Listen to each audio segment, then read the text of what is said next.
Tayo po'y manalangin. Let's pray.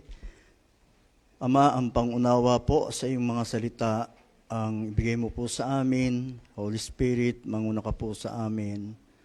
Panginoon Jesus, ang iyong pangako na sasamahan mo po kami sa tuwing kami makikinig at mangangaral, mag-aaral po ng iyong mga salita.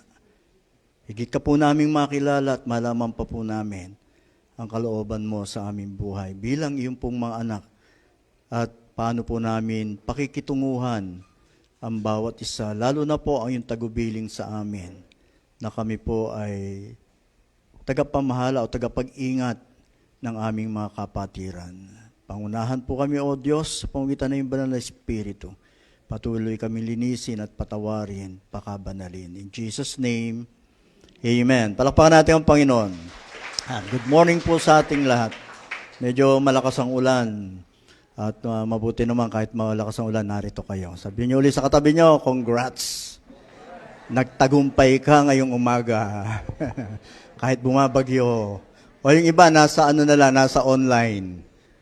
Sige po, makinig lang po kayo. Yan ang maganda sa ating ngayon. Kaya nga wala nang dahilan na hindi ka nakasimba. Pag bumabagyo, doon ka sa bahay mo, di ka makaalis, diyan ka. Makikinig pa rin tayo at makasasamba sa Panginoon. So, yung ating pong series ngayong month ay tungkol sa stewardship o pagiging katiwala ng Panginoon. Tayo pong lahat ay, pinagkatiwalaan ng buhay. Yung una natin pinag-aralan, making the most of your life. Sagaring na natin, itodo na natin yung buhay natin na mapakikinabangan ng Panginoon, ng ating church, ng ating pamilya. At nung linggo, ang pinag-aralan natin ay, ano nga ba yung pinag-aralan natin? Ako, senior na yata ako. Sino nakakatanda? Ayan. Stewardship of... Ano? Yun yung una, yung first Sunday. Last Sunday. Ayan. Tayo ay katiwala ng ating kaluluwa. So ngayon naman, tayo ay katiwala ng ating kapwa mananampalataya. So, stewards of fellow believers. Yang katabi mo, ipinagkatiwala sa iyo yang ng Diyos. Yang nasa likod mo, pinagkatiwala yan ng Panginoon sa iyo. Ibig sabihin, ibinibigay sa iyong pag-iingat. Tayong lahat ay inaasahan ng Panginoon na iingatan ang bawat isa. Dahil yan, pinagkatiwala, ini-assign sa iyo yan. Lalo na yung pamilya mo, yung mga kasamahan sa bahay. Pero sa ating pag-aaralan ngayon, paano ko magiging katiwala ng aking mga kapwa mananampalataya?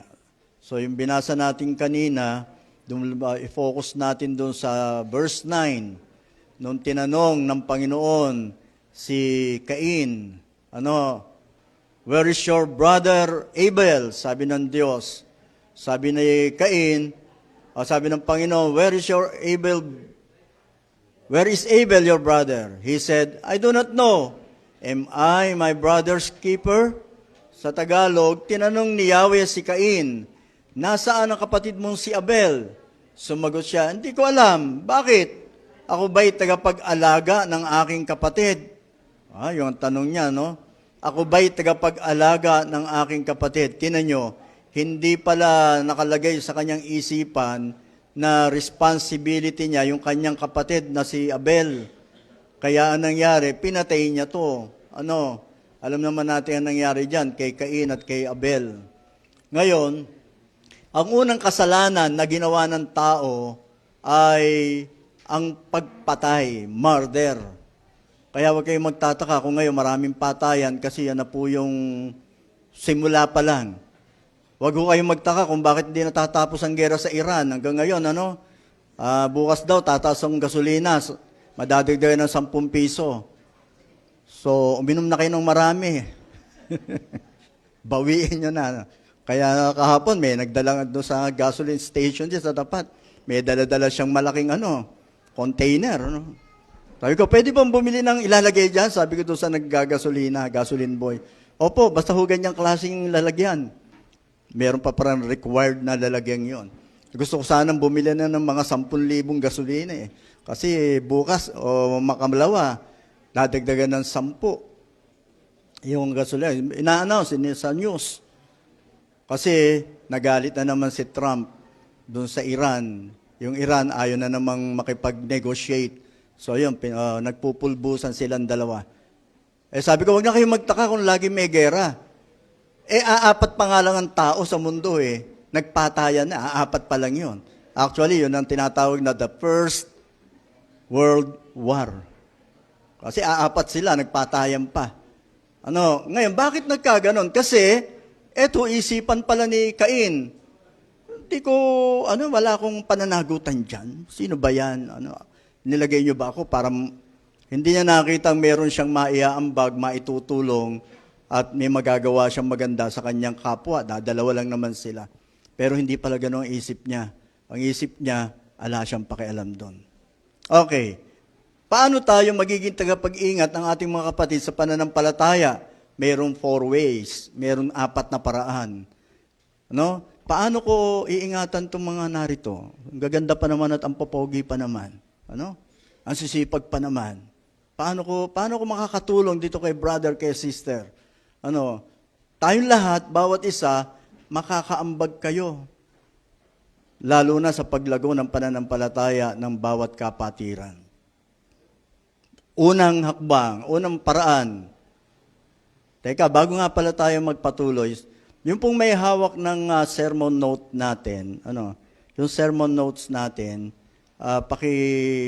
ayusin nga natin, kasi yung number 4, yun ang number 1. So, lagyan nyo, burahin nyo yung 4, gawin mo yung number 1. Yung number 1, gawin nyo number 2. Sige, bura, baka maya kasi pag pinilapan nyo, magkakamali kayo, mali ang verse natin. Yung number 4, magiging number 1. Yung number 1, magiging number 2. Yung number 3 pa rin. Yung number 4, and then number 4, number 1. Yung number, ayan, alam nyo, patay ko, nalilito na eh. Bahala na nga kayo. Hindi, ayusin natin. Baka tayo pakiabot nga sa akin yung notes ko. Kaya ako nagkakamali eh. Pagpasensya nyo, tumatanda na pastor nyo. Ayan. Yung number 1, number 2. Yung number 2, number 4. Yung number 3, number 3. Yung number 4, number 1. Okay? Maliwanag po ba yun? Alam nyo, kung mula nung tayo nagsimula, inipon nyo yung ganito, palagay ko, mga ganyan nakakapal yun. Hindi pa ho ako nagsesermon dito nang walang ganito. Mula doon pa sa, natin, sa Centro Mall natin. So kung kayo, bihira ako magsermon na walang ganito. Kung kayo naggaganyan, makapal-kapal na ho yan. Marami na ho kayong, bago ako mag-retired, i-compile ko to, gagawin kong sermon notes para sa lahat. Gawin natin booklet. Bebenta natin ng 5,000 isang booklet para marami tayong pondo. Anyway, okay. So, pupunta tayo doon sa number 1. Yung number 4 na nasa inyo.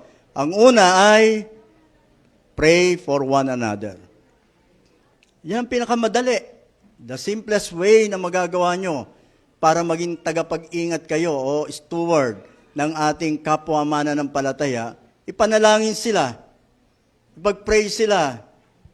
Huwag tayo manalangin, pag-pray lang natin. Okay lang, pag-pray natin yung pamilya natin, tatay, nanay, mga anak, mga kapatid. Pero extend naman natin.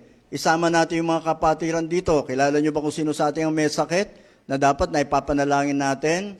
Kilala nyo ba kung sino yung mga naghumingi ng prayer request? Kaya pag prayer meeting, marami tayong pinagpe-pray dyan. Bukod pa yung mga chinachat nila na dapat nating ipanalangin. Kaya nga maganda, paglabas natin pagkatapos ng worship service, kumustahin nyo yung bawat isa. Kumusta na kapatid? Malaman nyo kung may problema yan para maisama nyo sa panalangin. Kaya, yung pagkatapos, kung kailangan nila ng prayer, ipanalangin. Ang prayer naman, hindi naman kinakailangan mahabang mahaba. Sabi doon sa Ephesians 6:18, for this reason, keep alert and never give up. Pray always for all God's people. Sabi natin, always. Sa Tagalog, lagi.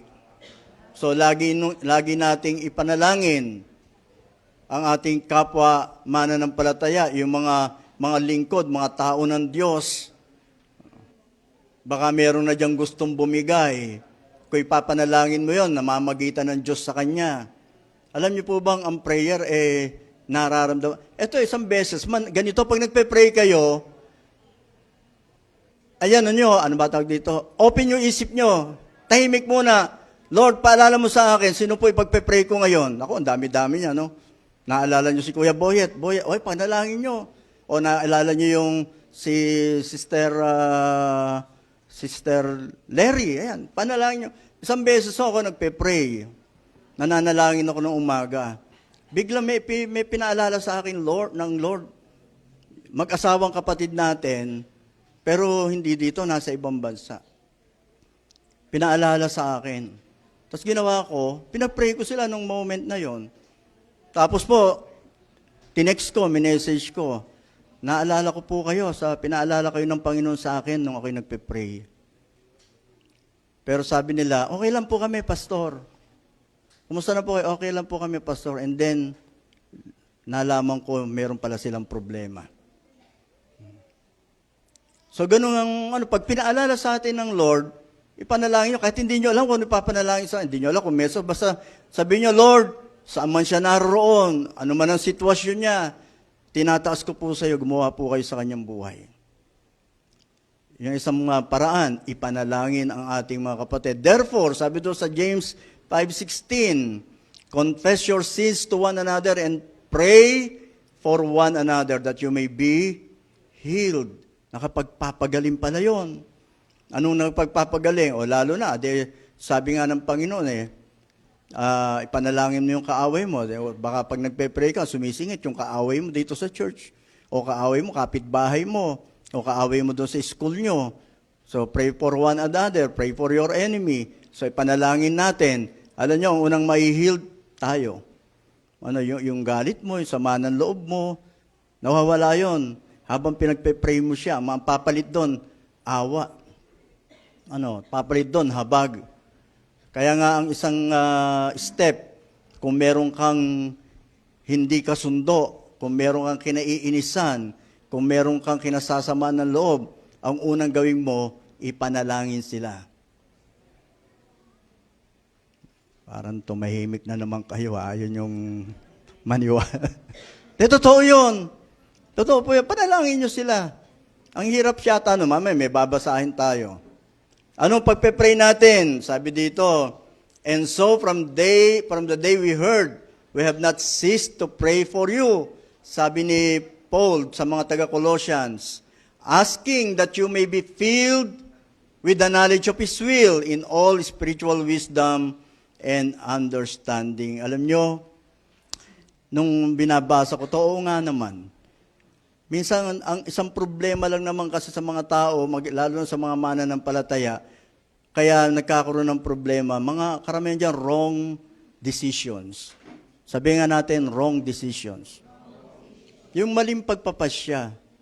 At bawat pagkakamali, syempre mali nagbubunga yan ng nagbubunga yan ng hirap, nagbubunga yan ng, di ba? Yun lang halimbawa, nagbabiyahe ka, may pupuntahan ka, parang kahapon lang, nagpunta kami doon sa isang resort. Tapos nung pauwi na kami, sabi namin, si Matt ang nagdadrive, magaling palang driver to. Kung saan kami dinadala. Pag nagkamali kami ng likod, dire-diretso kami, sabi na, teka, parang hindi ito alam kong papuntang palabas ng buso-buso, ng Kalawis. Parang paakyat yata tayo. Parang paakyat yata tayo. Oo nga, parang pabundok tayo ng pabundok habang tumatagal. Dapat papunta tayo sa sibilisasyon. Pero pabundok na, dumadami po nung nawawala yung mga bahay. Sabi namin, mali to. Tinignan namin yung Google. Ay, mali nga, pinababalik tayo. So, balik kami. Andar ka na naman. Ano nangyari ngayon sa bawat pagkakamali? Sayang ang gasolina, sayang ang oras, nayayamot ka pa dahil nagkamali ka. Di ba? Kada pagkakamali, nagbubunga ng problema eh. Kaya, ang maganda ipanalangin sa mga kapatiran, bigyan niyo po siya ng wisdom para pag nagdedesisyon, tama. Para pag siya merong plano, maging tama. Kaya sabi ni Paul, knowledge of His will. Lalo na, yung kalooban ng Panginoon. Yun po ang kanyang magawa. Panginoon, naalala ko po si sister ganito, si brother ganito, saan man siya naroon, nawa, yung kalooban nyo hanapin niya. Dahil yung pinakamainam. Sabi doon sa Tagalog, kahit mula nang marinig namin ito, patuloy namin idinadalangin sa Diyos na naway puspusin niya kayo ng kaalamang kaloob ng Espiritu upang lubusan ninyong maunawaan ang kanyang kalooban. Maganda po itong quotation na to. Basahin natin. There is power in prayer. When men work, they work. But when men pray, God works. Amen? May kapangyarihan sa panalangin. Kapag ang tao ay gumagawa, sila'y gumagawa. Ngunit kapag ang tao ang nananalangin, ang Diyos ang gumagawa. Ayan. Kaya pala pagkatapos nating manalangin o bago manalangin, umawit muna kayo. Gagawa ang Diyos ng daan sa buhay ko. Gagawa ang Diyos kapag tayo nananalangin. Pero pag tayo'y gumagawa, unang walang panalangin, tayo lang ang gumagawa. Gusto natin may katulong tayo. Doon sa isang church, sa harapan ng kanilang church, ito po nakapaskil.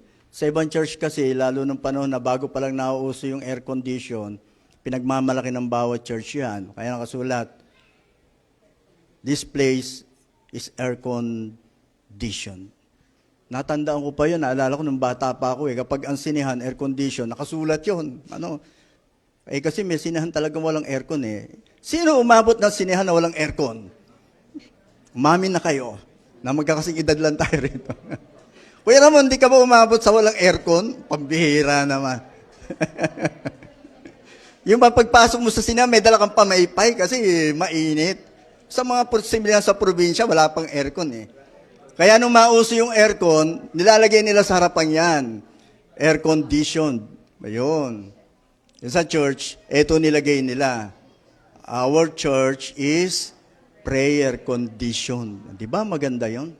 Our church is prayer conditioned. Nananalangin kami dito. Kaya bago mag-umpisa worship service, nagpe-pray po kami. Bago kami matulog, nagpe-pray po kami. Wala po kaming gawain na hindi kami nagpe-pray. Kinukondisyon po namin sa pamamagitan ng panalangin. So, pray for one another. Kinakailangan nananalangin. Panalangin mo yung bawat isa. Bawat sa atin. Di natin alam kung ano pinagdadaanan ng bawat sa atin. Pero kung may nagpe-pray, ang Diyos gumagawa sa kanila. Amen? Wag muna kayo magagalit. But absent si ganito. Wag muna, panalangin nyo muna. Panalangin muna natin. At ipag-pray, lalo na kung alam ko may mga problema ng mga kapatiran natin. So, ipanalangin natin. Pangalawa, love one another. Di ba, inayos natin yung number nyo, ha? Love one another. And now I give you a new commandment.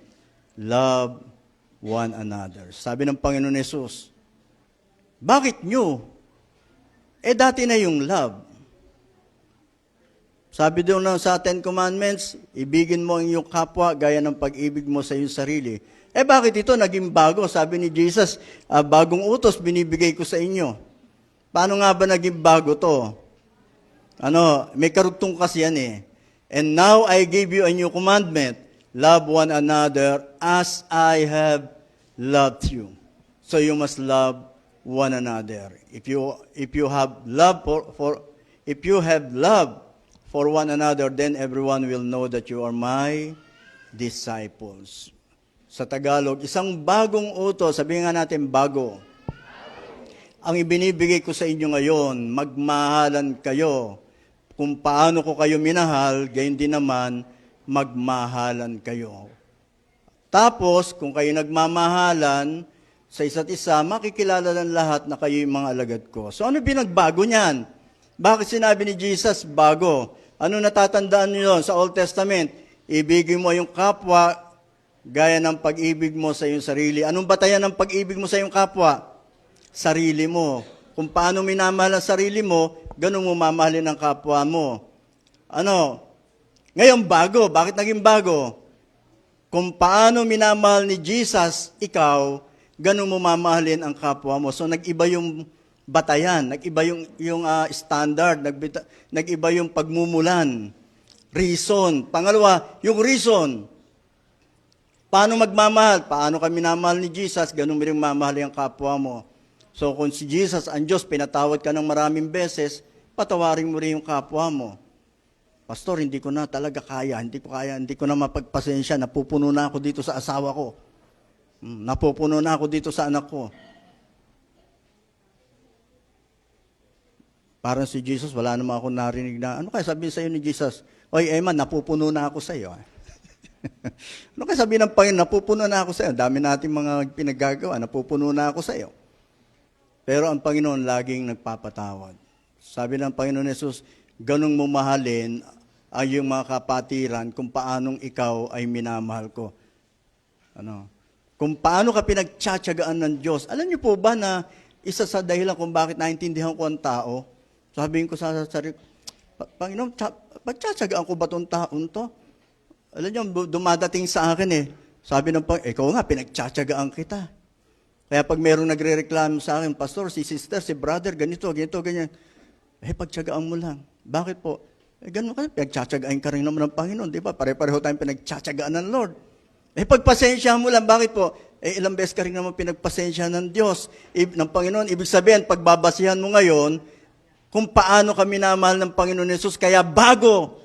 Dahil ang pagbabasihan mo, hindi na yung kung ano yung gusto mo. Hindi na yung sarili mo. Kundi kung paano tayo minahal ng Panginoon Jesus, ganun din natin sila mamahalin. Pangalawa, yung reason. Bakit? Sabi niyan, kung kayo may pagmamahal sa isa't isa, makikilala ng lahat na kayo mga alagad ko. Yung pala naman yun Mahalin mo yan dahil alagad ka ng Panginoon. Hello? Mahalin mo yung kapatid mo dahil alagad ka ng Panginoon. Kaya sasabihin mo, nako, ba minsan nasasabi na, nako, kung di lang ako Kristiyano, tiniris ko na yan. Kung di lang ako alagad ng Panginoon, matagal ko nang hinagis yan. Nako, kung di lang ako alagad ng Panginoon, nung ko pa binlock yan sa aking messenger. Kaya, haba-habaan nyo pasensya, huwag agad kayo magle-left the group. Left the group agad. Pag nagalit kayo, left the group. Habaan nyo pasensya nyo, pinag-chat. Ano kaya, ganun ang gawin ng Diyos sa'yo? Ay, nako, nagpe-pray. Ibablock ko na to kasi ang dami ng kasalanan nito Ano kaya, left the group na si Jesus sa circle mo. Buti, hindi niya ginagawa yun. Kaya haba-habaan ang pasensya. Haba-habaan ng ang pagtsatsaga. Dahil sasabihin ko sa inyo, mas mabait pa rin yan kaysa mga taong nasa labas. Amen? Mas mabait pa rin ang kapatid natin dito kaysa doon sa mga nasa labas. Pagpasensya natin. Pero marami namang, talaga namang mabe-bless ka. Sabi mo nga sa katabi mo, nabe-bless ako sa iyo.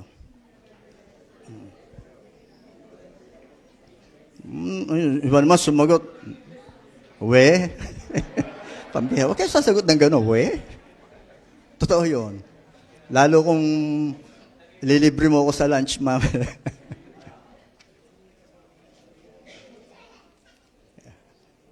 Eto, alam nyo to. Dahil sabi mo na sa katabi mo, mahal kita sa Panginoon. I love you with the love of the Lord. Dadagdagan niyo with the love of the Lord. Kasi minsan hindi ka mahal-mahal, pero dahil sa Panginoon, mamahalin kita. Alam niyo itong awit na to? Oh, I love you with the love. Lagi mong inaawit yan Yes, I love you with the love of the Lord. Bakit? I can see in you the glory of my King, and I love you with the love of the Lord. Tagalog. O mahal kita sa Panginoon. O mahal kita sa Panginoon. Bakit? Nakita sa iyo kalwalhatian niya. O mahal kita sa Panginoon. Tayong lahat. Church ko, pamilya ko, mahal ko. Ulit. Church ko, pamilya ko, mahal ko. Alam mo ba dito sa church? Kaya ito, family tayo. Di nyo ba napapansin dumami anak nyo? Ang dami tumatawag sa inyo ng dumami pamangkin nyo. Tinatawag kayong tita, tito, yung mga kabataan. Dumami tita, tito nyo. Ano? Dumami tatay nyo. Tapos dumami kapatid nyo. Minsan, mas mahal kayo ng kapatid nyo dito kaysa totoo nyong kapatid, di ba? Hindi nyo ba napapansin yun? Ibinibigay ng Diyos at dito nyo lang sa church makikita yon. Kaya lang, dapat hindi dumadami lolo nyo rito. Walang tawagan ng lolo at lola rito. Gagalit sila. Walang tawagan ng lolo at lola. Hanggang tito, tita lang, ha? Nung isang araw, sumakay ako ng bus, pinagawa ko yung sakyan natin. Pagsakay ko ng minibus, sabi sa akin ng konduktor, o tatay, 10 ba kayo? Pero sabi ko imbis na magalit ako, buti na lang, hindi lolo. Buti na lang, hindi lolo. Anyway, dumami kapamilya mo dito. Tayo ang totoong kapamilya. Amen? At yan lahat ng yan, concern sa'yo. Lahat ng yan ay nagmamahal sa'yo. So, magmahal. Alam niyo po ba, ang pagmamahal ay isa sa paraan para pangalagaan mo sarili mo. Hello? O, tinan nyo, basahin nyo to. Ito, hindi Christian ang nagsulat nito. Ang sumulat po niyan secular. 12 steps to self-care. 12 paraan. Hakbang para ingatan mo sarili mo. Tinan nyo, huwag na natin basahin isa-isa. Yung pang 12. Love. Magmahal. Kapag nagmamahal ka, iniingatan mo sarili mo, minamahal mo rin ang sarili mo. Kasi pag nagmamahal ka, mamahalin ka rin ng kapwa mo. Lagi namang mangyayari yun. O, basahin uli natin. Kung paano, sabi ni Jesus, basa.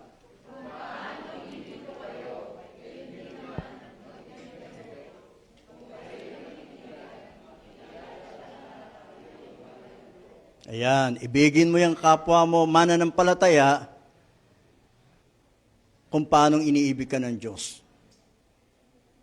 Gagawin mo yan dahil alagad ka ng Panginoon. Dahil alagad ka ng Panginoon, ang purpose ng alagad ng Lord, makahikayat ng maraming tao sa Panginoon. So gawin natin yon. At pag tayo naman nagmahal, mararanasan din natin ang tayo'y mahalin.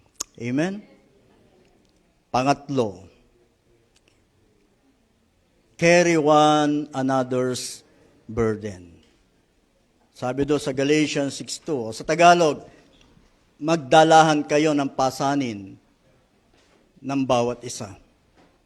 Bear one another's burdens and so fulfill the law of Christ. Sabi do sa Galatians 6:2, magtulungan kayo sa pagdadala ng pasanin ng bawat isa.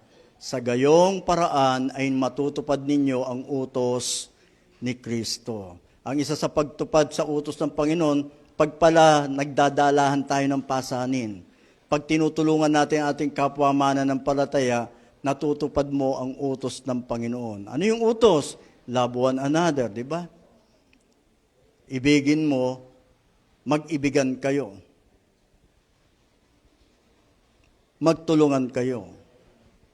Kaya alam nyo, kapag meron akong kilala, lalo na mga kapatiran, Pastor, magma-migrate po kami sa ganitong lugar. Ano kaya, Pastor, mag-work po ako sa Saudi, mag-work po ako sa Canada, mag-work po ako sa Australia. Kahit sa bansa, ang unang sinasabi ko sa kanya, pagdating mo doon, maghanap ka ng church. Malaking bagay ang mayroong kang church. Yun ang unang tutulong sa iyo doon. Kasi wala kang pamilya ron. Ang pamilya mo narito. Pagdating mo doon, humanap ka ng church. At magpakilala ka. Tapos mag-involve ka ron. Sila ang tutulong sa iyo. sa lahat ng pasanin pwede mong dalhin pag nadung ka na. So ako nagpapasalamat ako may church. Papasalamat ako, meron akong kinabibilangan church. Iniisip ko, kawawa yung mga taong walang kinabibilangan church na kagaya ng GNLC. Ano? Amen? Palakpakan natin ang Panginoon. Pero malapit na po natin palitan ang pangalan ng ating church. Good News of Life, ukay-ukay. Marami yung ukay-ukay doon sa live. Joke lang mo yan, ha? Ay, supportahan niyo yung ukay-ukay natin. Lahat po ng benta niyan, mapupunta ho yan sa pondo ng ating scholarship ministry. Di ba? Nakatutulong kayo na sa pag-aaral ng ating mga kapatid. Okay. So, yun po, hindi ho mapupunta yan sa individual na tao. At bilhin niyo po mga ano po yan, mga signature yan, ha? Mga may brand po yan. Okay po. Magtulungan kayo sa pagdadala ng pasanin ng bawat isa. Alam niyo, natatandaan ko nung bata ako. Sabi ko, sana may church na pala kami noon. Noong edad ko mga 10, 11, 12, 13, napakahirap ng buhay namin. Pero dumating yung time na wala na kaming mahinga ng tulong. Dahil wala naman kaming church. Kami lang, kamag-anak lang. Ang nanay ko, nautangan na namin lahat yung tiyahin ko, tiyuhin ko. Hanggang dumating yung time, wala nang magpautang sa amin. Sobrang hirap ng buhay namin noon. Sabi ko, kung may church lang siguro kami noon, hindi kami dadaan sa ganong hirap ng buhay. Amen? Malaking bagay ang mayroong iglesia. Kasi ang bawat isa dyan, handang tumulong.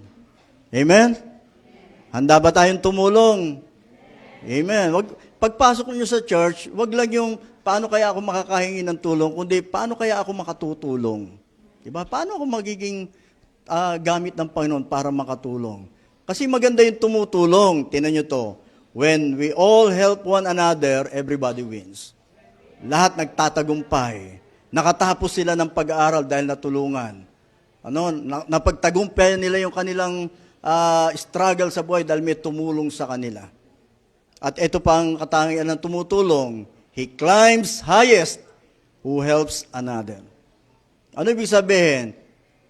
Sino ang mas mataas dyan? Yung tinutulungan o yung tumutulong? Yung tumutulong. Pag ikaw tumutulong, sinasabi mo na nasa mataas akong lugar, nilagay ako ng Panginoon dito para tumulong. Meron kasi maakyat na hirapan para makatulong. Pangilang na tayo? Pang-apat. So, paano tayo tumutulong? Sabi diyan, carry one another's burden. Hindi naman siguro lahat matutulungan natin. Pero hanap ka ng pwede mong tulungan. Dahil yun ang isa sa gusto ng Panginoon na gawing natin. Dahil katiwala tayo ng ating mga kapatid. And lastly, encourage one another. Therefore, sabi doon sa 1 Thessalonians 4:18, encourage one another with these words. Kaya, tayo lahat sa Tagalog, kaya palakasin ninyo ang loob ng isa't isa sa pamamagitan ng mga salitang ito. Be an encourager. Sabi ni Paul, your love, dear brother, ang kausap niya dito si Pilimon, your love, ang iyong pagmamahal, dear brother, has brought me great joy and much encouragement. You have cheered the hearts of all of God's people. Di ba maganda yung narito tayo, sisimba tayo nagiging encouragement sa bawat isa eh. Huwag niyo isipin na, ako magsisimba ako, wala naman akong gagawin doon. Hindi mo ba alam na ang presence mo ay nakaka-encourage na sa bawat isang narito? Amen? Ngitian mo lang sila, kamayan mo lang sila, kumustahin mo lang sila. Kaya sabi ko sa inyo, huwag kayong lalabas dito na hindi kayo kumakamay kung ilan na yung kaya nyong i-greet dito sa loob ng church kasi nakaka-encourage yun sa kanila. Kwento ko sa inyo, itong si Annoying Parrot. Saan ito si Annoying Parrot? Merong isang lalaking nag-retired. Nung siya mag-retired, sabi niya, parang nag-iisa lang naman ako dito sa bahay kasi patay na yung asawa niya. Para sumaya ako, bibili ko ng parrot. So, bumili po siya ng parrot. Pero sabi niya, gusto ko yung parrot na nagsasalita. So punta siya sa pet shop. Meron po ba kayong parrot na nagsasalita? Opo, eto, meron kaming parrot na nagsasalita dito. Medyo mahal lang po. O di bale, magkano yan, ganito. Pero tandaan niyo po, medyo ano ho yan eh. Mga asar yan, parrot na yan. So di bale, basta maliban lang ako. So binili niya, pagdating sa bahay, nilagay niyo sa harapan ng bahay nila, yung parrot. So itong parrot, na doon lang, minsan may dumaan na isang lalaki, pagtapat sa kanya, paglagpas lang ng konti, sinutyutan niya. Ayan, wala na ako, no? Then sinutyutan niya. Tapos sabay-sabi, paglingon, sabay-sabi, pangit! Pangit! Kasi nun, salbahing parrot to. Tapi pinagpasensya niya, tuloy pa rin siya, umuwi siya. Kinabukasan, dumang uli siya doon. Itong parrot na to, sinutyutang na naman siya pagtapat. Pagsutyut sa kanya, tumingin siya. Sabi ng parrot, pangit! Pangit! Naku, naiyan siya. Aba, sa araw-araw ng buhay, pag lalakad siya doon, sinasabihin siya ng, sinusutyutan siya, tapos sinasabihin siya ng, pangit! Pangit! So ginawa niya, nagreklamo siya. Pagdating niya doon, kinausap niya yung may-ari. Manong, kayo ba may-ari nitong parrot na to? Ay, opo, bakit po? Aba, piitin mo nga to, sasakalin ko na to. Ito yung dadaan ako dito, sinasabihan ko ng pangit. Sinusutyutan ako, tapos sasabihan ko ng pangit. Nakakaasar na ho yung parrot nyo, ha? Medyo, pasensya na ho kayo. Pasensya na ho kayo dito sa aking parrot. Tapos pag alis ng lalaki, sinermonan niya yung parrot niya. Hoy, ikaw!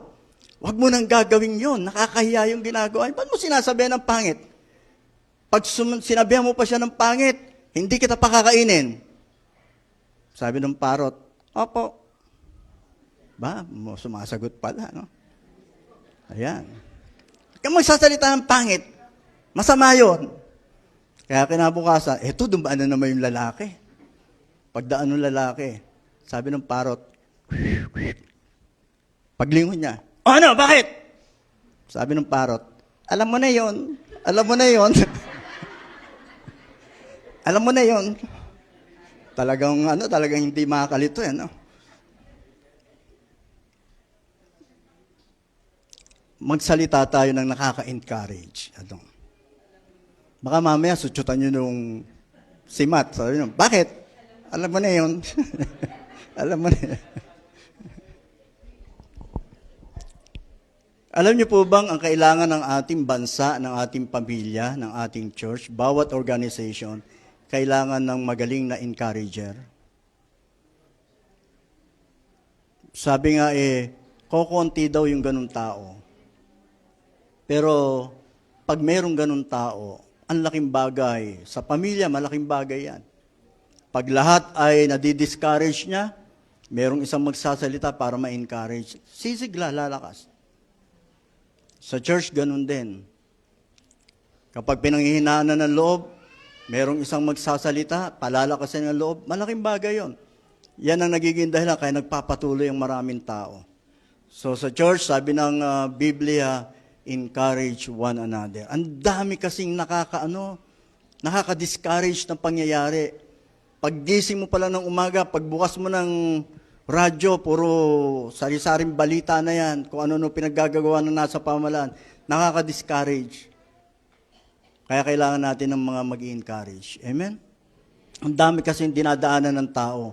Huwag na natin silang i-discourage pa. I-encourage natin sila. At ito yung gawin natin. Maging mabilis sa pagpuri at maging mabagal sa pagpintas. Pag doon tayo magpupurihin natin yung tao, wag na tayo mag-alinlangan. Sabihin na agad natin, sipag mo talaga, sister. Pero pag pintas naman, pag-isipan mo mabuti kung paano mo sasabihin ng maayos. At ito ang isang tip. Compliment people in public and criticize them in private. Purihin mo ang kapwa mo sa harapan ng maraming tao. Pero kung meron kang sasabihin kapintasan niya, kayo lang dalawa. Amen? sarili na mong sabihin sa kanya. Alam niyo, maganda tong ibon na sandhill cranes, ang tawag dyan. Para mga, ano ba tawag dyan? Sa atin, ano tawag dyan? Tagak. Parang tagak, pero malalaki daw to. Ito yung paglumipad, sabay-sabay, sama-sama, bansa sa bansa ang nililipad nito. Sabi nga, continent ang nililipad nila, ganun katagal yung lumipad. Malaking ibon ito, pero alam mo po ba ang kagandahan sa kanila? Meron silang tatlong kakaibang katangian. Una raw, kakita nyo pag lumipad sila, merong nasa unahan. Pag ganun yan, di ba? Pag ganun. Pag ganun ang formation nila. Yung nasa unahan, yung nangunguna, dahil siya ang, nag-a-absorb ng pressure ng hangin, nagro-rotate sila. Pag nakailang kilometro na siguro, palit naman, papalit yung isa, siya naman mangunguna doon. So, rotation pagdating sa leadership, yun ang kakaiba dito. Pangalawa, pag pumili sila ng mangunguna, lahat mapupunta doon sa unahan, yun talagang may lakas, malakas siya. Kasi siya, bubunggo doon sa hangin Pero maganda dito yung pangatlo. Kaya pala yung nag-honk. Napapansin niyo, habang lumilipat sila, sila, ano ba tawag doon? Sa Tagalog. Oink, oink. Habang lumilipad, Yung pala, kaya daw sila gumaganon, para sabihin doon sa nasa unahan, para i-affirm yung kanyang ginagawa. Okay ka, good yan, very good, parang ganon. Parang kumbaga sa atin, amen, approve. Kaya lalong ginaganahan yung naglilid sa kanila Yung pala magandang kaya pala nag-honk-honk sila. Para daw i-communicate doon sa nasanuhan, very good, okay ka, tuloy lang, walang give up. Ayun yun. Di ba yung maganda? Hanap kayo ng tao. Pag may nakita nyo, isip kayo ng magandang bagay na sasabihin sa kanila. Nakaka-encourage yun. Nakakapagpalakas yun. Kung yan ang hihina, lalakas yan. Tayong lahat, maaaring may pinagdadaanan, pero pag mayroong isang ngumiti sa'yo, kumamay sa'yo, tapos sinabi, brother, tara, pagpe-pray kita. Pag mayroong isang nagtanong sa'yo, o paano ba ako makatutulong sa'yo, malaking bagay. Nakaka-encourage yun sa bawat sa atin. So, isama po natin. Tayo ay pinagkatiwalaan ng Diyos ng ating kapwa mananampalataya. Anong gagawin natin? Ipanalangin sila, mahalin sila, tulungan sila sa kanilang pasanin, palakasin ang kanilang loob. Sabi ng Biblia, sa ganon, naganap mo ang utos ng ating Panginoon. Pinagkatiwala lang siya yung bawat isa sa atin. At kung gagawin natin, lahat tayo magtatagumpay. Lahat tayo pagpapalain ng Panginoon. Sa pangalan ng Ama at ng Anak at ng Banal na Espiritu. Amen. Palakpakan natin ang Panginoon.